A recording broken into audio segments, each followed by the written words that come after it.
오늘 본문은 예레미야서가 되겠습니다.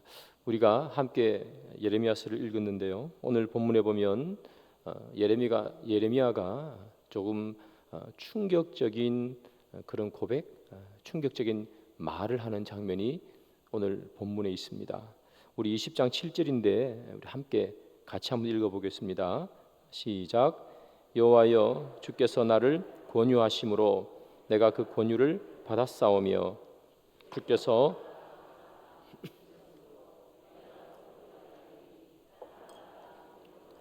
조롱하나이다. 아멘. 예레미야가 이렇게 말하죠. 주님께서 나를 권유하셨으므로 내가 권유를 받았습니다. 이렇게 얘기합니다. 자기가 선지자 된 것이 자기가 되고 싶어서 된 게 아니라는 거예요. 하나님께서 권유했다는 거예요. 주께서 나보다 강하사 이기셨으므로 이렇게 표현하죠. 하나님의 뜻이 워낙 강해서 자기가 선지자가 될 수밖에 없었습니다 하는 그런 뜻입니다. 주님께서 나를 선지자로 강권하셨습니다. 그런 말이겠죠. 자, 그런데 내가 조롱거리가 되니 사람마다 종일토록 나를 조롱합니다. 이렇게 표현하죠.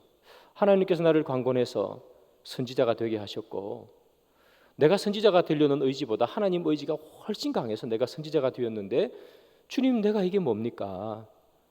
내가 사람들로부터 조롱을 받고 있습니다 하는 그런 이야기예요. 여러분, 이 구절이 충격적이다라고 표현한 이유는 이 나를 권유하심으로 할 때 이 권유하시다는 이 단어 때문에 그렇습니다. 권유했다 하는 말은 우리가 볼 때는 이렇게 그냥 권한다 이런 뜻이 되겠는데요. 원문의 뜻을 보면 속이다 하는 뜻이 있습니다. 속이다. 주님, 나를 속였잖아요. 이렇게 표현한 겁니다. 여러분, 이건 사실은 선지자에게서부터 잘 들을 수 없는 그런 표현이죠. 주님, 나를 속였어요. 즉 다시 말하면 하나님을 뭐로 만드는 거죠? 거짓말쟁이로 만드는 겁니다. 주님, 왜 나를 속입니까?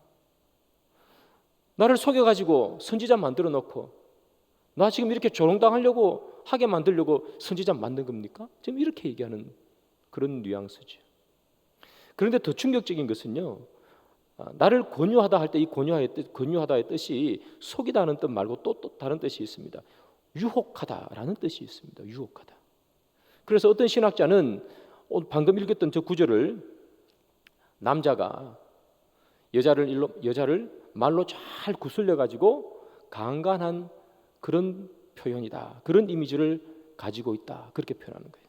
그래서 방금 그 구절에 제목을 붙이기를 어떻게 붙였느냐, 유혹과 강간 이렇게 붙였습니다. 여러분, 이 표현, 하나님께서 그렇게 했다는 표현은 사실은 좀 과한 표현이죠. 그럼에도 불구하고 여기 나와 있는 지금 예레미야가 하나님께 하는 말은 이런 말입니다. 주님, 왜 나를 선지자로 불러놓고 사람들이 나를 조롱할 때 아무것도 하지 아니하시고, 사람들이 나에게 손가락질할 때 왜 나에게 한 번도 나타나 주시지 않으셔서 나를 이렇게 비참하게 만들어 놓습니까? 하는 그런 의미예요. 그러면 여러분, 이 예레미야에게 도대체 무슨 일이 있었길래 예레미야가 지금 이렇게 충격적으로 그런 고백을 하느냐 이 말이죠. 오늘 본문이 20장 7절부터인데 20장 1절에 보면 이런 사람이 하나 나옵니다. 여러분, 예루살렘 성전의 총감독인데요, 그 사람 이름이 바스훌이라는 사람입니다. 바스훌이라는 이 제사장이 예레미야의 예언의 소리를 들었어요. 여러분, 예레미야가 뭐라고 예언하신 줄 아시잖아요. 예레미야가 활동할 이 시대는 남왕국 유다가 거의 나라의 그 존폐가 위태로울 정도의 그런 상황에 있었던 때예요. 그래서 예레미야가 이렇게 선포하는 거죠. 하나님께서 나에게 말씀하셨습니다. 지금 최강국은 바벨론입니다. 여러분, 하나님께서 바벨론에게 항복하라고 하셨습니다. 여러분, 바벨론에게 항복해야 됩니다. 그러나 그것이 끝이 아닙니다. 하나님께서는 다시 우리를 살려주실 것입니다. 그러나 지금은 항복해야 합니다. 그것이 하나님의 뜻입니다. 이렇게 예레미야가 선포했어요. 하나님께서 진짜 그렇게 말씀하셨거든요. 그런데 이 바스훌이라는 사람, 또 그 당시에 많은 사람들은 그렇게 생각하지 않은 거죠. 아니 어떻게 하나님의 백성, 하나님의 나라인 이 유대 땅이 바벨론에게 멸망하느냐? 하나님이 지켜주실 거야. 우리는 끝까지 바벨론과 싸워야 돼. 이렇게 표현한 거예요. 그래서 이 바수울이라는 사람이 예레미야의 이 예언을 듣고 화가 난 거예요. 어떻게 선지자라는 인간이 하나님의 뜻이라고 얘기하고 이 하나님의 나라가 이 저 이방 민족인 바벨론에게 항복하라고 하느냐? 하나님께서 우리를 구해 주실 것이야. 이렇게 얘기하면서 이 예레미야를 불러가지고 때려버렸습니다. 여러분, 예레미야가 쉽게 말하면 이 두들겨 맞은 거예요. 그리고 예레미야를 어떤 고랑 같은 데 채워가지고 감옥살이 시켜버렸습니다. 그러니 이 예레미야 입장에서는 얼마나 분하고 화가 나겠습니까? 다 큰 사람이 어른인데 많은 사람들이 지켜보는데 그냥 일방적으로 두드려 맞은 거예요. 얼마나 부끄럽고 얼마나 수치스럽겠습니까? 그래서 이 바수울이 예레미야를 때리고 감옥을 보내버렸습니다. 그리고 넌 다시는 이 성전에는 나타나지도 마 하면서 쫓아내버렸습니다. 그 다음날 감옥에서 나와서 집으로 왔어요. 이 예레미야가 생각합니다. 이게 도대체 뭐냐? 하나님께서 나를 부르셨는데 내가 이 많은 사람들 앞에서 몰매나 맞고 이게 도대체 뭐야? 그러면서 여러분, 예레미야가 하나님께서 자기를 처음 부르실 때를 생각합니다. 하나님이 예레미야를 처음 부를 때 이렇게 부르셨어요. 예레미야 1장 18절 19절 2절입니다. 다 같이 읽습니다. 시작. 보라, 내가 오늘 너를 그 온 땅과 유다 왕들과 그 지도자들과 그 제사장들과 그 땅 백성 앞에 견고한 성읍 쇠기둥 놋성벽이 되게 하였은즉 이는 내가 너와 함께하여 너를 구원할 것임이니라 여호와의 말이니라. 하나님이 이 예레미야에게 이렇게 말한 거예요. 야, 너는 놋성벽처럼 될 거야. 쇠기둥처럼 견고한 성읍처럼 될 거야. 사람들이 너를 이렇게 둘러싸가지고 이 성을 정복하려고 막 사람들이 성을 공격하겠죠. 근데 너는 놋으로 만든 성벽이야. 흙도 아니고 돌로 아니고 놋으로 만든 거기 때문에 너는 안전해. 그렇게 하나님께서 말씀하신 것이요. 그들이 너를 치나 너를 이기지 못하리니. 아니, 하나님께서 나에게 그렇게 말씀하셨지 않습니까? 그들이 나를 치나 그들이 나를 이기지 못할 것이라. 네가 놋성벽이 될 것이라 그렇게 말씀하셨는데 왜 나는 지금 여기서 맞고 있고 왜 나는 이렇게 조롱받고 있고. 여러분, 예레미야가 그렇게 맞을 때 주위에 삥 둘러서고 있던 사람들이 얼마나 예레미야에게 손가락질하고 비난했겠습니까? 나는 왜 이렇게 수치를 당해야 됩니까? 나는 하나님의 말씀을 그대로 전했을 뿐인데 주님, 내가 하나님의 말씀을 하나라도 뺀 게 있습니까? 하나라도 더한 게 있습니까?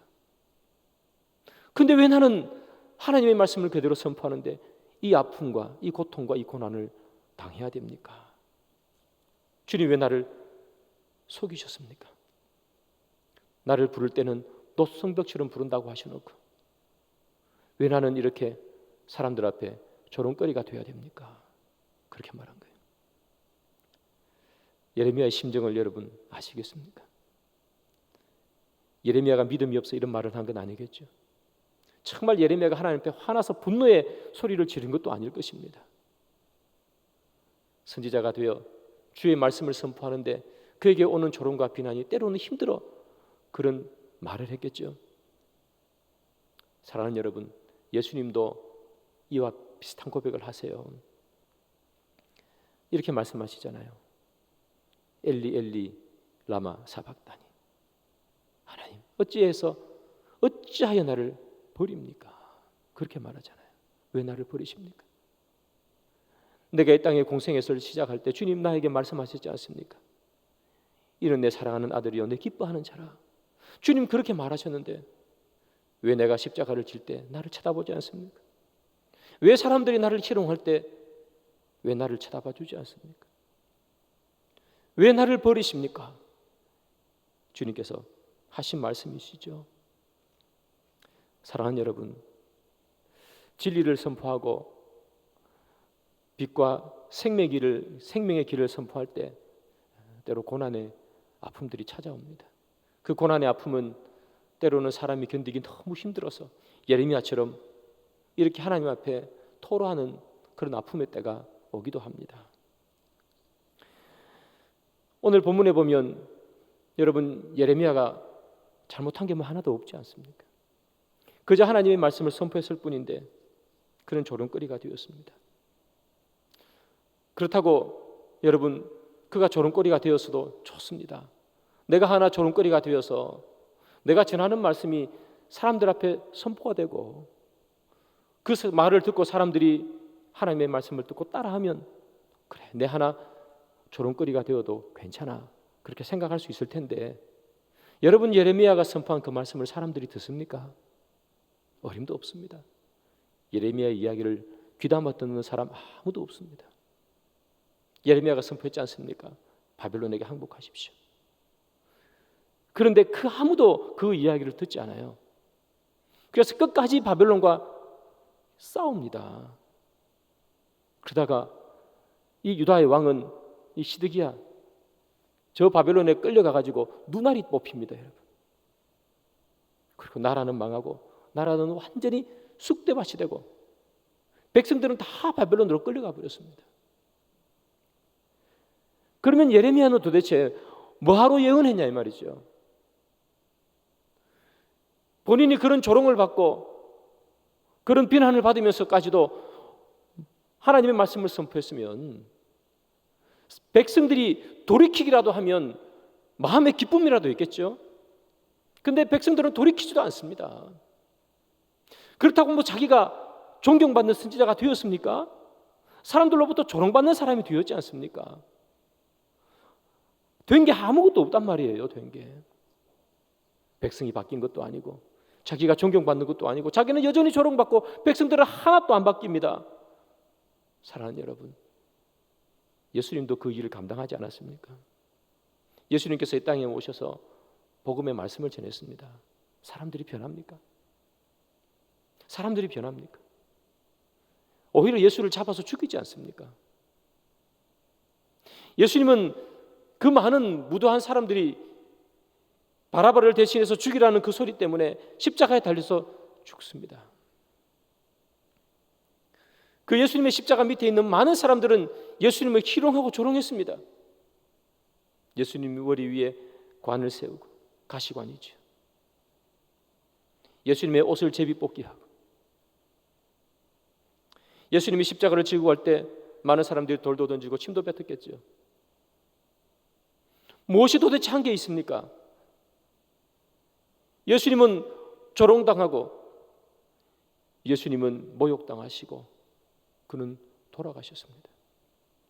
뭘 제대로 다 된 게 있습니까? 예레미야도 마찬가지죠. 아무것도 된 게 없지 않습니까? 근데 여러분, 아무것도 된 것이 없는 것 같아도 그래도 예레미야가 선포한 말씀은 살아 있습니다.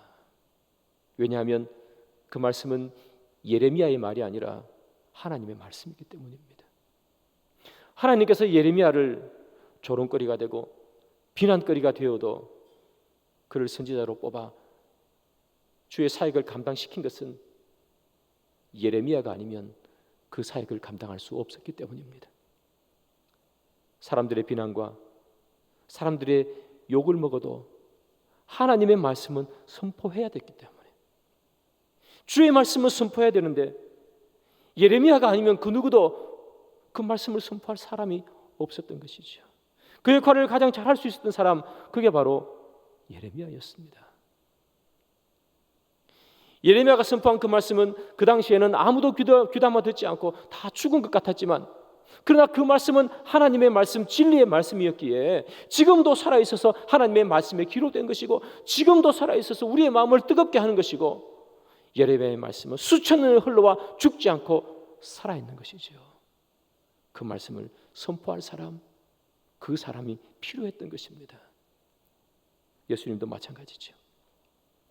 예수님께서 선포한 그 말씀, 그 시대의 많은 사람들 다 예수님의 말씀을 허무맹랑하다고 생각했을 겁니다. 십자가에 못 박았습니다.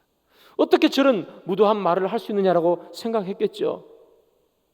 그러나 예수의 말씀은 살아있는 말씀이고 하나님의 말씀이고 생명의 말씀이기에 그 말씀은 지금도 죽지 않고 살아서 우리의 마음을 뜨겁게 하는 것입니다. 누군가 우리를 위해서 고난과 아픔을 짊어지고 진리의 말씀을 선포할 사람이 필요했기에 예수님께서 이 땅에 오신 거 아닙니까? 그래서 여러분, 예수님은 고난당하고 아픔 당함에도 불구하고 진리를 선포하였기에 십자가를 지신 것이고 예레미야도 그렇겠죠. 사랑하는 여러분, 때로는 진리 때문에, 때로는 생명의 말씀 때문에 아픔을 당해야 하는 사람들이 있습니다. 그 사람은 너무나 아프겠죠. 그러나 주님은 그 사람을 통해 생명을 전하는 것입니다. 저는 그런 생각을 합니다. 우리도 우리 주위에서도 보면 참 많이 교회를 위해서 헌신하는 분들이 계십니다. 주를 위해 참 열심히 뛰고 그리고 교회를 위해서 참 열심히 뛰는 분들이 너무 많습니다. 여기 계신 분들이 다 그런 분들이죠. 그런데 내가 참 열심히 주를 위해서 헌신할 때, 교회를 위해서 봉사하는데 뒤에서 때로는 욕하는 소리, 때로는 좋지 않는 소리를 들을 때가 있습니다. 왜 저렇게 하냐, 직분 받으려고 저러냐 하는 이야기도 하고, 언제부터 이 교회 다녔다고 주인 행세하느냐 하기도 하고, 자기만 열심히 있냐, 하려면 제대로 해라. 우리는 그런 소리를 가끔씩 들어요. 일하는 사람은 정말 헌신해서 일하는데 이거 해라 저거 해라, 왜 그거밖에 못하냐 저거밖에 못하느냐, 참 비난을 쏟아내는 사람들이 있어요. 이 소리를 들으면 참 힘들어요. 여기 계신 우리 모든 성도님들이 교회 봉사할 때 뭐 저처럼 살해받으면서 봉사하는 것도 아닌데, 하나님의 은혜에 감격해서 봉사할 뿐인데 그런 소리 들으면 너무나 힘들고 그만두고 싶은 생각이 생길 때가 있다고 봅니다.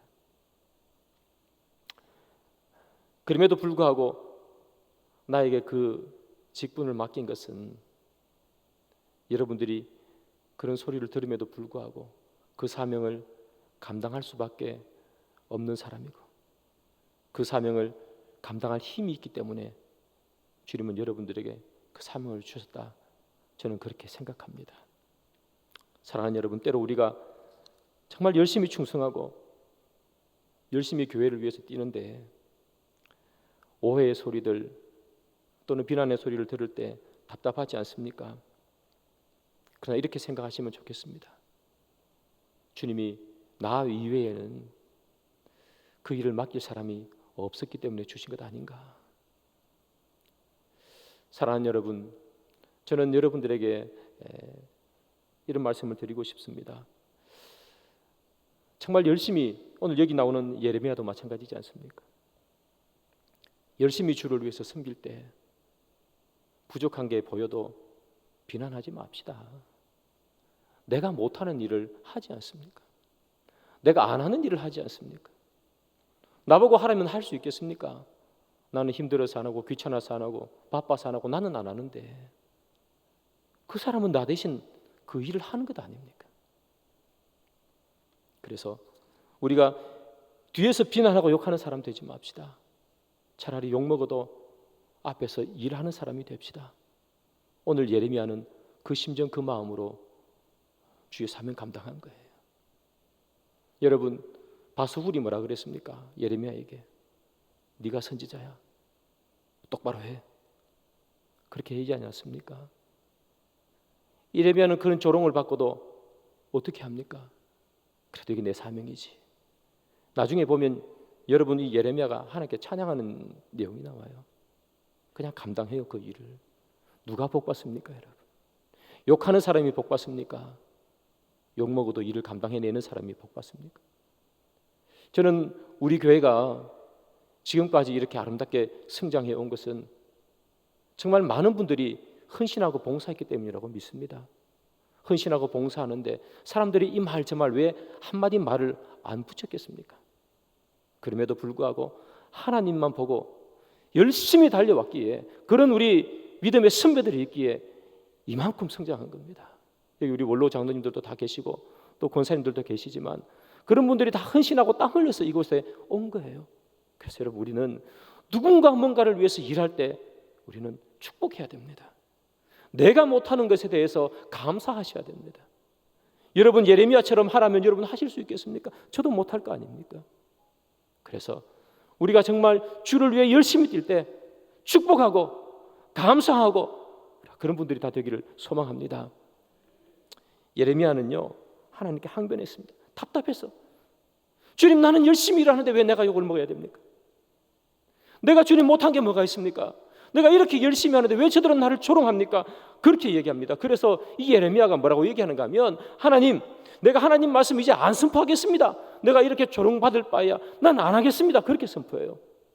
그런데 여러분, 그렇게 선포한 이 예레미야지만 반전이 있어요. 이 오늘 본문 9절이에요. 다 같이 읽습니다. 시작. 내가 다시는 여호와를 선포하지 아니하며 그의 이름으로 말하지 아니하리라 하면 나의 마음이 불붙는 것 같아서 골수에 사무치니 답답하여 견딜 수 없나이다. 예레미야가 하나님께 항변했어요. 말씀을 안 선포하겠습니다. 그렇게 자기 마음속에 다짐했어요. 내가 이 모양 이 꼴을 당하려고 내가 말씀 선포합니까? 그렇게 하나님 앞에 탁 토로했는데, 딱 토로하고 나니까 그 마음속에 뭐가 생겨요?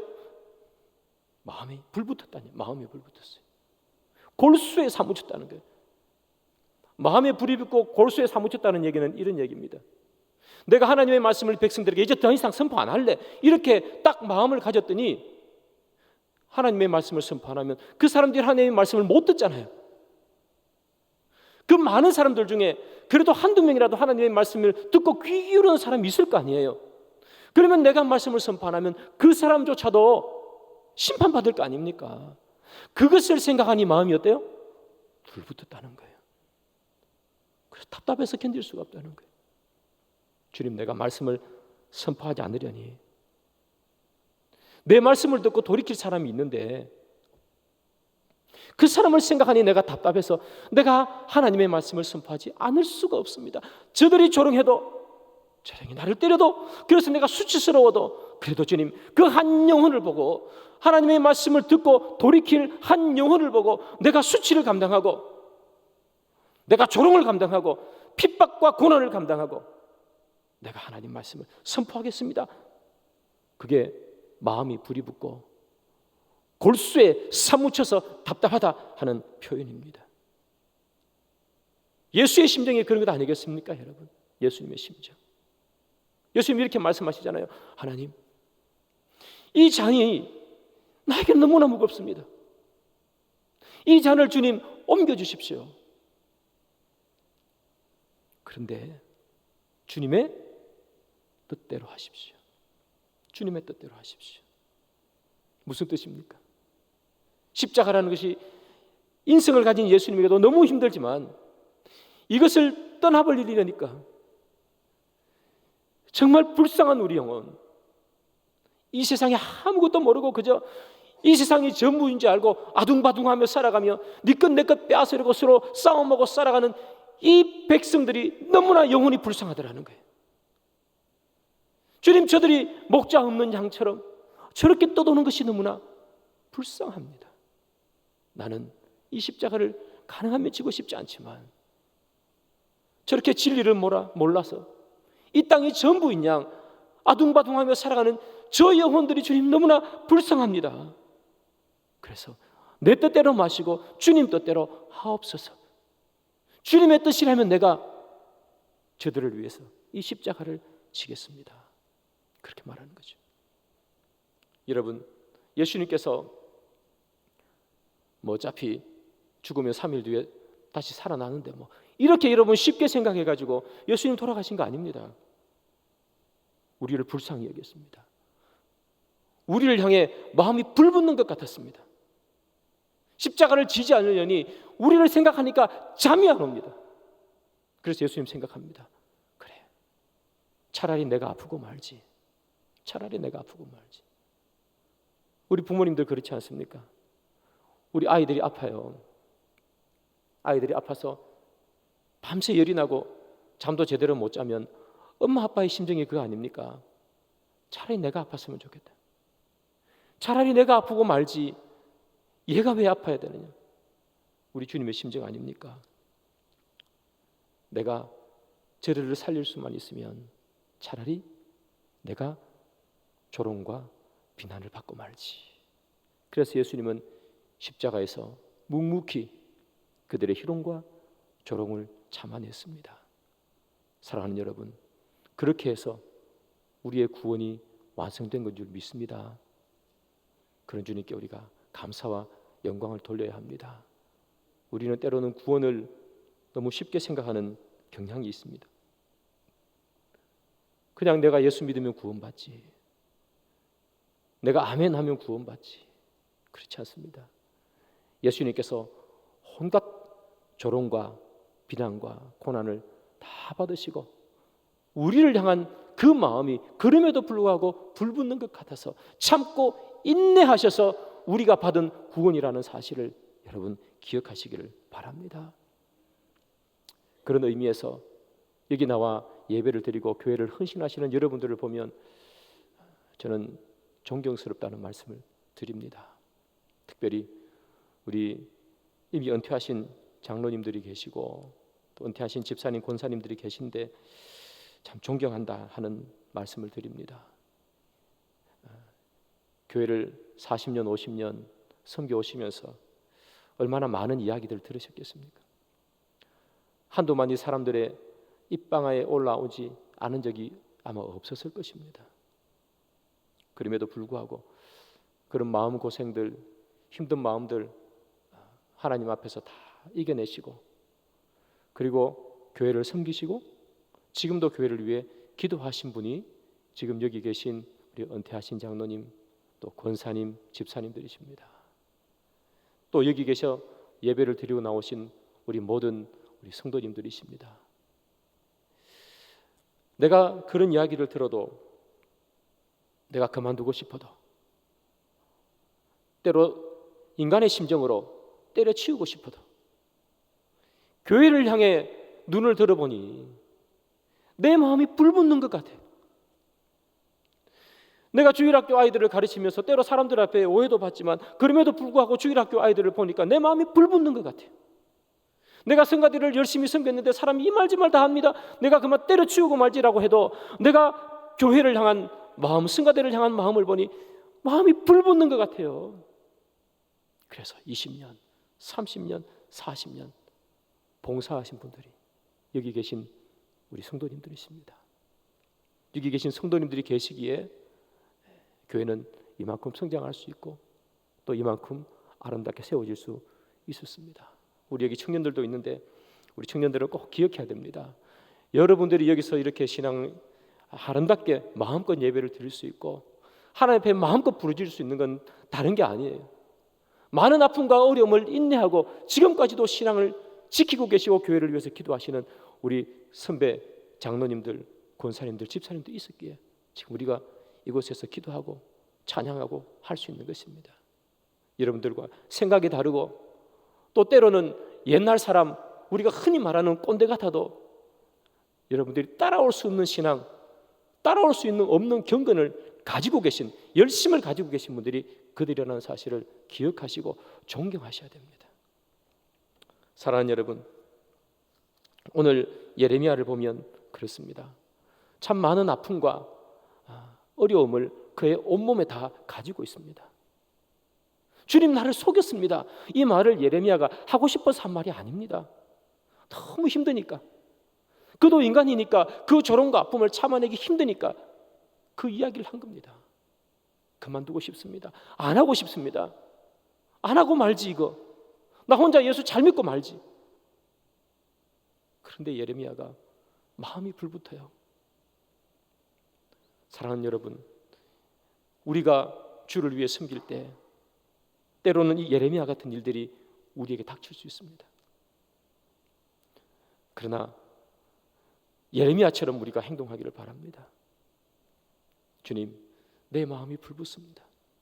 교회를 향한 내 마음, 주님을 향한 내 마음이 불붙습니다. 우리 주님도 우리를 향한 마음이 불붙었기에 그 아픔과 힘듦과 상처를 다 참아내지 않았습니까?